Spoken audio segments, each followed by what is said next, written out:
Hey, church. First of all, I just want you to know that I've been praying for you and thinking about you a lot here lately. My prayer is that I'm coming to you at a time that whenever you're seeing this, that your home is doing well, you're feeling well. All of our members are staying healthy. Those who have been in the hospital are home, maybe now recovering, and that progress has been good. Please take care of each other and take care of yourselves. I'm coming to you mostly because I know we need some more direction now about worship here at Pleasant Retreat United Methodist Church. Yesterday, our governor spoke and gave his steps and guides for the beginning of opening Texas back up. Also this morning, an online Zoom meeting with the district superintendent and other pastors following an announcement by our bishop this morning. And just other elements are coming in now that all the pieces are starting to fall together to put us in that position of needing to make some decisions. We're a church that has been blessed to have had the kind of resources we've had to conduct about 6 weeks now of online worship services. And I think some of those have been great. They've gotten us through even Holy Week and Easter experiences.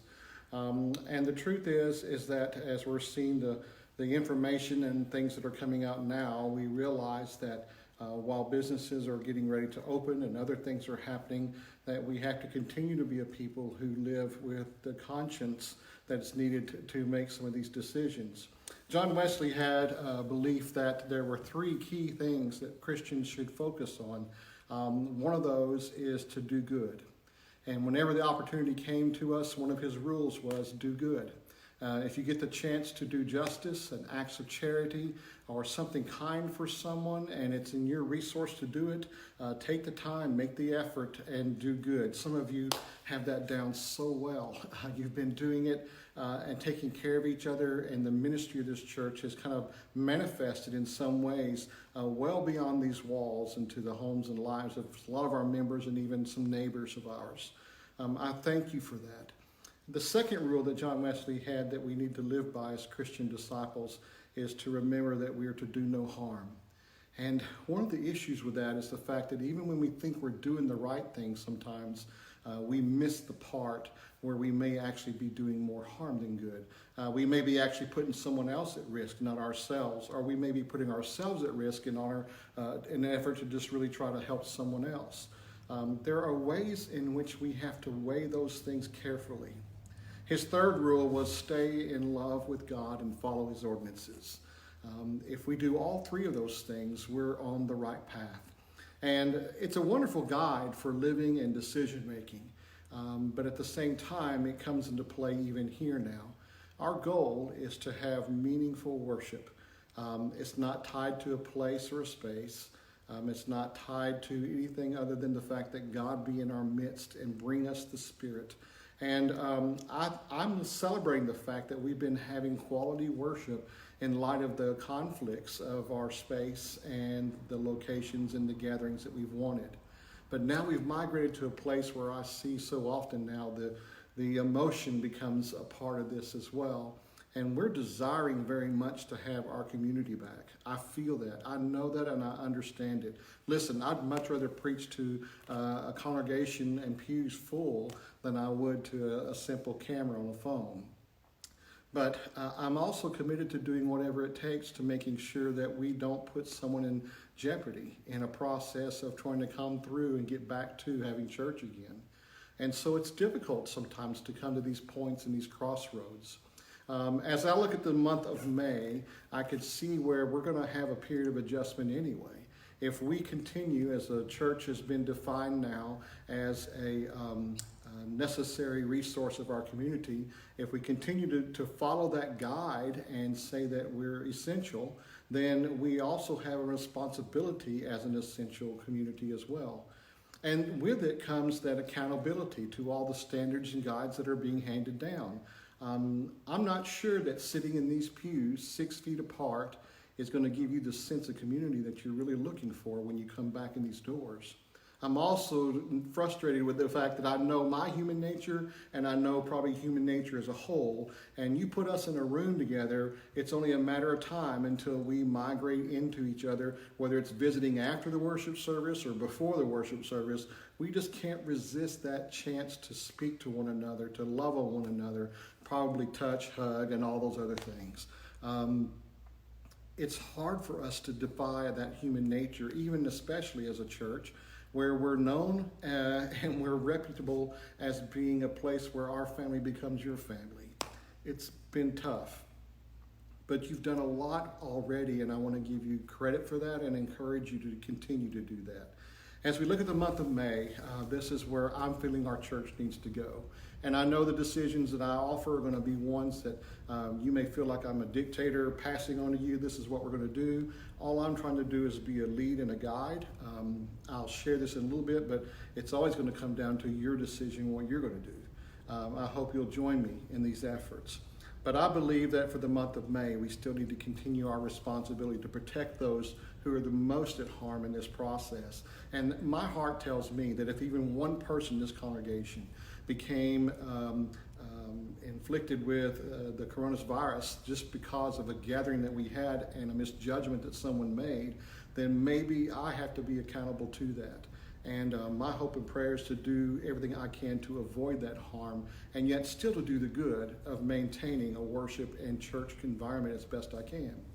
And I think we've done a good job, and I think we can continue to do a good job of that.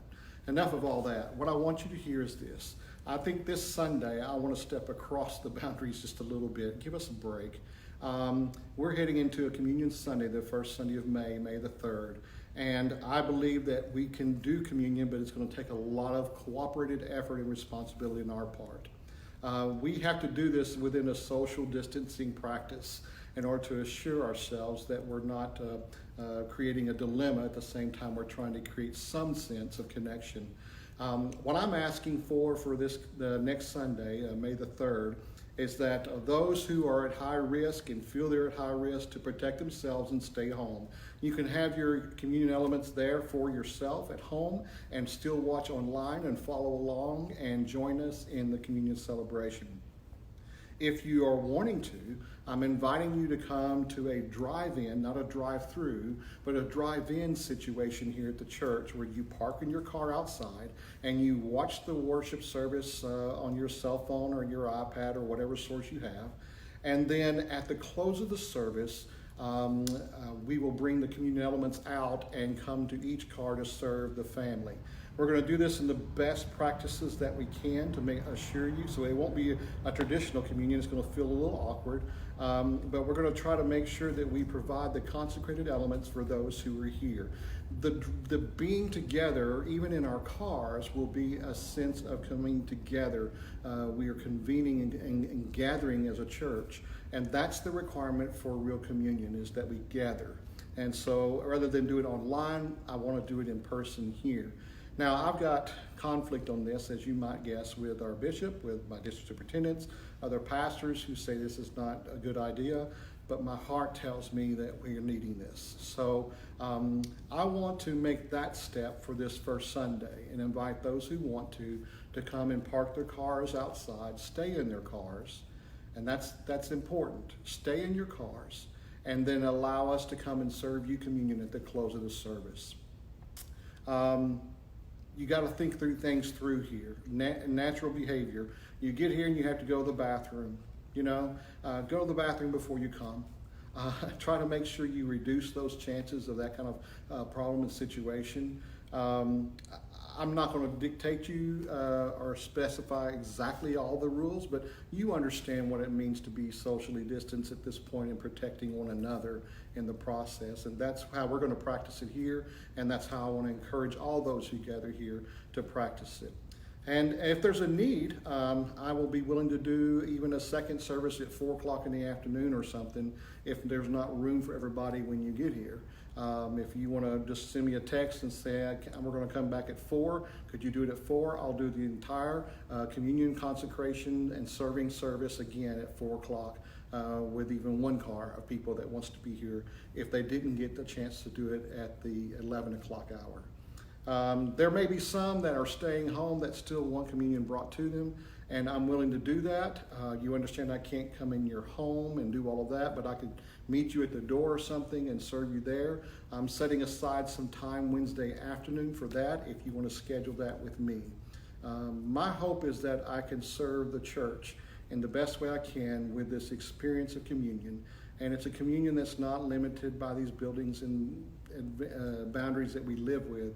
It's contained in the Spirit and the ways that we're connected. And I believe that Christ does unite us in so many ways, and this is one of those means of His grace that makes it a wonderful sacrament to remember and celebrate the gift of God. That's May the 3rd. As we move forward, May the 10th is Mother's Day. May the 17th, May the 24th are coming. I think those Sundays need to go back to having our format of an online service. I still want to do something special for Mother's Day, much like when I gathered the Easter greetings that were short in number, but yet still good quality. We might do something of that nature for Mother's Day, where we celebrate the mothers of our church and honor them with some form of video celebration for sharing to the whole church that I'll ask you to participate in the weeks to come. But if we can keep this pattern of having our online worship available as the primary, I think we reduce the risks that are involved in having that gathering element that we want to have, but that we know would be compromised anyway.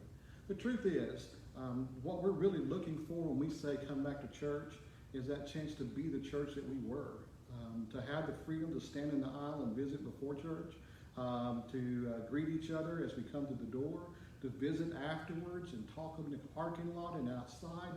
We need those connections deeper than we need what we have when we sit in the pew. And so I don't want to try to create a conditioned environment for you as much as I want to wait for that larger opportunity to do what we can with the freedom that we need. When will that be? I don't know. I know that my chances of seeing it in May are probably limited. Now, I understand there are some churches around us that are going to open their doors and go back to church as usual. And that's going to create a conflict between us and them in some ways. Why aren't we doing it? Why are they doing it? We won't know till down the road whether it was a good decision or bad decision. But I do know that for right now, I'm reducing the risk and I'm reducing the harm that may be caused by a simple action or an action made in passion and out of emotion. My hope is that also down the way, if you visit one of those other churches, that you're considering the ways in which you also, coming back to us, then need to make sure that you're okay and not bringing something from that experience into our experience. Take care of yourselves. Take care of one another. Now then, you get here in your cars on Sunday for worship, and worship is over, and I've served you communion. What you do from there is up to you. I won't take responsibility. But I encourage you to do what's smart and best for the overall community of our church. I'm not going to micromanage it. I can't enforce it. That's not what I'm here for. I'm here to preach and offer the word of the sacrament and the order of the church. And that's what I desire to do the most. And if I can do that by giving some direction and steps and guides, that's what I'll do. I hope you're hearing me, and I hope you're listening to me with an open heart and open spirit. I need your prayers. I need your encouragement. Our staff needs your support. Our church needs to have the nurture that keeps us as the church as we move ahead. I know that this message I'm giving you may not be the most popular. There are many of you that want to have church back, and I feel that. And I know that in our community and other places we'll be feeling some sense of gathering again, but understand there are still many others who have a fear about when we're ready for that. Let's do what's best for each of us, all of us, and pray for one another in this process. I want to thank you for letting me be your pastor. Last week, when I did the service for Mary Hand, some of our congregation decided to show up in cars. I was told they were going to stay in their cars. They didn't. But they did keep the safe distance of 6 feet apart and all. Although when I left, I knew that there was some gathering and visiting that took place. In my heart, I was conflicted over the compromise we had made in the social distancing, but I was at the same time very proud of the spirit of the church and the ways in which we do still commit ourselves to being the body of Christ in every way we can. I can't fault you for your passion about the church and about the faith and about wanting to be a community of faith. That's born in each of us. And as much as you're desiring, I'm desiring as well. Please know that. Thank you for giving me some time and listening to me. And I pray that in these steps ahead, you'll be praying for our congregation, other congregations around us, and the direction that God would lead us in these days and months and weeks ahead that we have for us. We are planning to be here for a very long time. We are planning to continue the work of the church and the body of Christ. We're not limited to just what we decide for the next month. We're planning for God to lead us step by step to the places that we need to be the most. Finally, let me offer this thought too.